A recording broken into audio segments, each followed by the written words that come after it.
Hello, NBA fans. Daily news about the Los Angeles Lakers. I'm a fan of the Lakers show and I hope you'll subscribe to the channel and give it a like. The Lakers are in winning mode right now, and Luka Doncic has made it clear in his statement that he wants to win titles with the Lakers. NBA analysts are saying that the current roster needs more solid players in the rotation if the Lakers want to go far this season. Some players are good, but they aren't performing well with the Lakers, and the best option at the moment would be to send some players to another team, as they won't be able to contribute much to the Lakers at the moment. Bronny James is one of those players who hasn't been able to thrive with the Lakers, and he could develop his game elsewhere. Bronny James, Jackson Hayes, and Dalton Netsch are young, but there's no place for them on the Lakers right now. This roster needs solid players, and the departure of Bronny James and other players will benefit the Lakers and the players themselves, who could go to a franchise that doesn't have a championship-caliber roster, where they'll get more minutes and potentially thrive in the NBA. The Lakers want to be champions, and to do so, they need to sign other solid players. Bronny James needs to break free from his family ties with his father and pursue his own life in the NBA. Bronny James slammed again for yet another awful Lakers performance. Bronny James had an evening to forget as he turned out for the Los Angeles Lakers preseason opener on Friday night. The Lakers, without the likes of superstars LeBron James and Luka Doncic, fell to a 103-81 defeat to the Phoenix Suns, shooting just 31.1% from the floor. However, fans were quick to point out that while the team's stats made for difficult reading, Bronny's individual numbers were even worse. The 20-year-old made just 1 of 12 shots, 1 of 8 from 3, as he struggled to find his shooting form but did manage to pick up 5 rebounds and 2 assists. Despite James coming out afterwards and claiming that he feels more comfortable with the team this year, it didn't stop fans from sharing their frustrations. Another simply wrote, "Bronny went 1 to 12 SMH. I've been off the Bronny train, dude, just not good," one frustrated fan said. Meanwhile, another said, "Bronny still garbage, I see." Speaking to reporters after the game, Bronny said, "I felt like they were pretty good shots. Not rushed, not forcing anything. Didn't have my legs under me as much as I wanted to, so a lot of them were short, but most of them were on line. I felt like I could have made those. I felt like I took some good shots. Definitely felt like I was more comfortable, especially with the ball in my hands, and with the defensive and offensive schemes," Bronny said. "But I'm just trying to feel it out. Feeling my way still and just continuing to grow." This is a crucial offseason for James, who is hoping to gain more time in JJ Redick's rotation for the 2025-26 season. This is a crucial offseason for James, who is hoping to gain more time in the Lakers' rotation.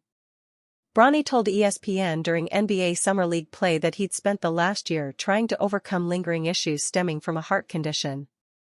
He notably went into cardiac arrest 2 years ago prior to his only year of college basketball at USC. Eventually, Bronny was diagnosed with a congenital heart defect and underwent surgery. Across 27 games in his rookie season in the NBA, James averaged 2.3 points, 0.7 rebounds, and 0.8 assists on a shooting average of 31.3% from the field. He was much more efficient and proficient in the G League, averaging 21.9 points and 44.3% shooting. Jackson Hayes proves he's learned nothing in Lakers' first preseason game. The Los Angeles Lakers inexplicably chose to turn away from Jackson Hayes at every turn in last year's NBA playoffs despite struggling to defend the rim without a proper big man. Why?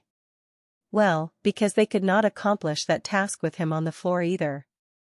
It only took one half for Hayes to prove the same issues that have followed him throughout his NBA career were still present as ever in the Lakers' first preseason matchup against the Phoenix Suns. At the midway point of the matchup, the Lakers center had already racked up 4 personal fouls, holding the worst plus-minus of any player for the team with a -20 at the break. Hayes had a couple of bright spots in the first half. The backup center registered a block and what was the most exciting dunk of the ball game. The good did not outweigh the bad. The Lakers brought in DeAndre Ayton during the offseason to be the solution at the center spot. They better hope their new acquisition proves too reliable, because the less they have to turn to Hayes, the better. Lakers' backup center position still sticking out as a pressing need. It is no secret the Lakers have one of the worst frontcourt situations in the NBA. Even with Ayton in the mix, that spot continues to be an area that Rob Pelinka should be keeping a close eye on between now and February. Hayes could not stay on the floor for the Lakers in last year's playoff run due to the inability to defend without fouling.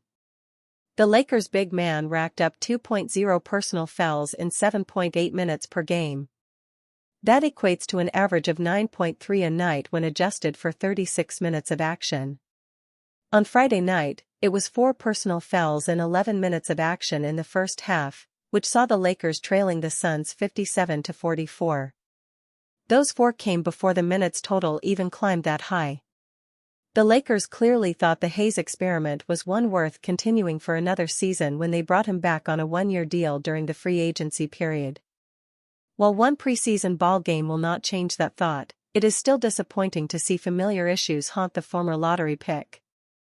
Apart from Hayes, the Lakers' only other options at backup center once the regular season gets going are Maxi Kleber and Christian Coloco.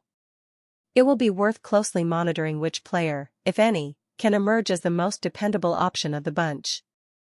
J.J. Redick explains why Lakers got blown out by Suns in preseason opener. The Los Angeles Lakers preseason didn't get off to an ideal start as the Phoenix Suns blew them out 103-81 at Acrisure Arena on Friday. There were only a handful of positives to take from this game for the Lakers, and head coach J.J. Redick spoke post-game about what he was looking for from his team and what he actually saw. 3 things: run, talk, compete, Redick said. I thought, given the workload of the last 3 days, our ability to run and play hard was pretty good. I would say our talk was not good, and I would say the stretch at the end of the first quarter and to start the third was not competitive. Again, I'm not expecting perfection in a preseason game, but there's room for growth in those areas. Look, the reality, and this is not an excuse, this is quite literally reality, they've had 19 guys in the gym all of September, Redick continued. They did their installs similar to how we did last year in September. They were able to get a lot of their installs in. They've had 7 practices. They're ahead of us from that perspective. They have more stuff in. I felt that more on the defensive end, Redick added. They clearly have a lot of their concepts, schemes, all that stuff really, really tight. We just haven't had enough time. We'll get there, I'm very confident. The Lakers were also without a lot of notable names here. LeBron James, Luka Doncic, Marcus Smart, Gabe Vincent, Maxi Kleber, and Adu Thiero were all out. Redick had previously announced that James Smart, Kleber, and Thiero would be out for this one. Doncic was then ruled out on game day along with Vincent. The Slovenian will miss the next preseason game against the Golden State Warriors as well, with his summer activities at Eurobasket 2025 being taken into consideration. All these absentees meant Austin Reeves had to take center stage, and he finished with 20 points, 6 to 11 FG, 3 rebounds, and 2 assists in just under 21 minutes. He was one of the few bright spots, along with Jared Vanderbilt, who impressed on the defensive end. I thought Vondo played extremely hard, was very disruptive, Redick stated. Christian Cololo's minutes were great. Good for Austin to be able to score efficiently in a limited amount of time. R.J. Davis was a bright spot in that second half, so there were some good stuff. On the other end of the spectrum, DeAndre Ayton and Jake LaRavia didn't have the best of performances on their preseason debuts for the Lakers. Ayton had 1 point, 0 to 2 FG, 8 rebounds, 1 assist, 1 steal, and 2 blocks, and got trolled by Devin Booker in the first quarter as well. LaRavia, meanwhile, put up 7 points, 3 to 6 FG, 5 rebounds, and 1 assist. It's, of course, too early to pass judgment on the new arrivals or anyone else who stepped out on the court on Friday night. This was just the first of 6 preseason contests for the Lakers, and Redick would be hoping to see progress on the 3 things he mentioned as the games go by. R.J. Davis puts together an impressive performance in his NBA preseason debut. The former UNC basketball star is making his case to earn a roster spot with the Los Angeles Lakers. RJ Davis did RJ Davis-type things in his NBA preseason debut on Friday night. The former UNC basketball star connected on 5 of his 8 shots from the floor, finishing the night with 14 points and a steal over 18 minutes of action. Some highlights of Davis's outing can be seen below. RJ Davis 14 points, 1 3, 1 steal. Full highlight versus Suns I 2025 NBA preseason. The Lakers went on to lose the game to the Phoenix Suns, but it was a positive night for the former ACC Player of the Year. After the game, Lakers head coach J.J. Redick, better known as the former Duke Blue Devil, named Davis as one of his 4 players that stood out in a positive way. While his last name sadly isn't James, who had an outstanding performance in which he connected on a staggering 1-12 shots from the floor in 24 minutes of action and is still guaranteed a roster spot even when it's not deserved, Davis is making his case to earn a roster spot with the Lakers for the upcoming season. While scoring is his top attribute, Davis has proven his ability to be a steady ball handler and facilitator, as he can help create offense for others when the ball is in his hands. With the current style of the NBA being fast-paced and heavily focused on perimeter shooting, Davis clearly has the skill set to earn a roster spot. If he can continue to play at this pace, it will be difficult for the Lakers to not make room for him in some type of capacity, even if it's a two-way contract that allows him to spend time with the G League squad as well as the Lakers. Even though he wears number 55 currently with the Lakers, the motto "Why not 4" always holds true. Davis just continues to find ways to prove everyone wrong, as his hard work and dedication are paying off. 3 takeaways from Friday's Lakers preseason game. The Los Angeles Lakers' first preseason game of the 2025-26 campaign is in the books, and it resulted in a 103-81 loss to the Phoenix Suns. Luka Doncic, LeBron James, Marcus Smart, Maxi Kleber and rookie forward Adou Thiero were ruled out prior to the opening tip, so perhaps the team could get a bit of a pass for its poor performance. Still, there are a few things one can take away from this game. The Lakers are nowhere near ready for the start of the regular season, and it is therefore a good thing they will have 5 more exhibition games left before the contests start to count in the standings. The Lakers' offense needs lots of work. This is Captain Obvious territory, but the Lakers' offense looked extremely ugly on Friday. They shot 31.1% from the field and went 6 of 35 from three-point range while committing 22 turnovers. While they made a very solid 29 of 37 free throw attempts, they had only 6 fast break points, while Phoenix mustered 19 points in transition, and they registered only 10 assists. Los Angeles had lots of trouble running basic actions in its half-court offense. It often looked to get new center DeAndre Ayton involved in the low post, but Phoenix fronted him while pressuring any attempts to make a post-entry pass to him. LA's players also had lots of trouble generating offense off the dribble, as they committed many turnovers simply by losing the basketball off the dribble. Looking for a free mini puzzle? Play the USA Today Quick Cross now. Ayton's points will come as long as LA runs its offense well. He has a deep bag of offensive skills, but the question with him has always been his defensive impact and motor. On Friday, he blocked 2 shots and showed decent hustle overall defensively and on the boards. He played 18 minutes and grabbed 8 rebounds, and he should help the Lakers in the rebounding department, which has been a big weakness for them over the last couple of years. One Lakers player who did do well on Friday was Austin Reeves. He worked very hard during training camp this week and led the team with 20 points on 6 of 11 field goal shooting while also making all 7 of his free throw attempts.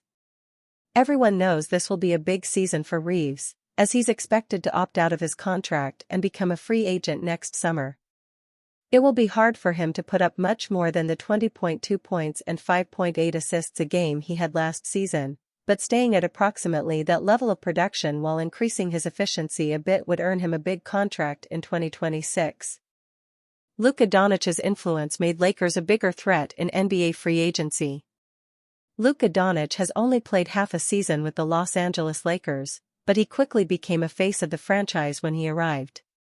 Since landing in LA from the Dallas Mavericks, Luka Doncic has inked a new max extension during his first offseason with the Lakers.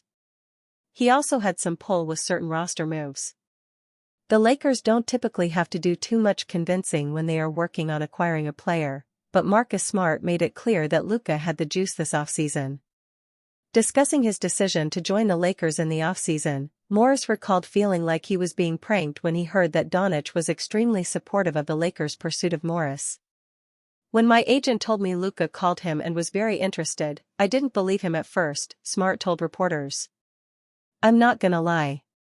I'm like, you're joking. I'm a jokester, so you probably get me back for something." And he's like, "No, I'm serious. We really need to sit down and we need to talk. This is going to happen. This is real." Smart has been in winning situations with high-profile stars before. When he entered the NBA in 2014 as the 6th overall pick, Smart landed on the Boston Celtics. Since 2015, he's been playing winning basketball, being a part of playoff runs from his rookie season up until 2023. Still, the Lakers' move has him admittedly ecstatic. And the way it all went down just fuels the excitement heading into the new hoops year. Having Luka have that ability to say, "I want this guy here," being able to play against him for as long as I did, "I'm finally glad to be on his side," Smart added. Being in different conferences for most of their careers, Smart and Doncic faced each other just 11 times since 2018.